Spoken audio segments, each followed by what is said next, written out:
and my homemade gravy. Okay, wait.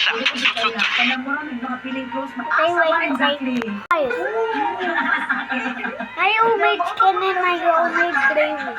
We're gonna try it. First time. Ooh, the gravy. Let me put it on my chicken. La la la la la la. Do you know I have a channel too? It's calculated. So,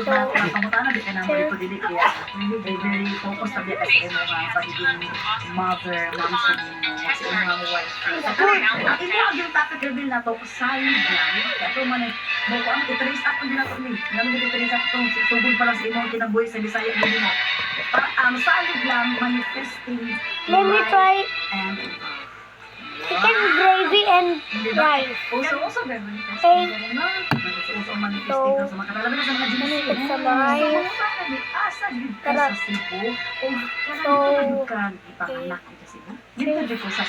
Sa city.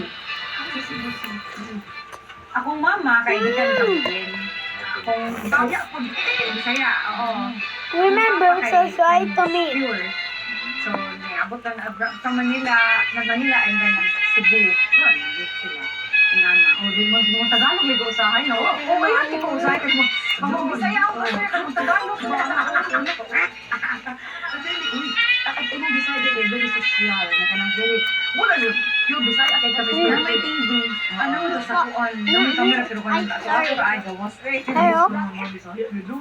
Bula ba? Finally, naka-fountain ako dati kasi hindi. Gagat me! Galit siya dito. Dito ka dito sa Taiwan. Dito po ka na more na nagdalagan na. Dito ka ning... Dito na po kayo mga amigo sa Cebu. Yes. And every time mo, adto kong Cebu, as in like last time yung nakita na nag-concert si TJ si KZ, nakita kami dito. Sa mga amigo, mga barkada, wala yapon. Pero, ganyan taon niya, siyempre pag Bye-bye. makatapos,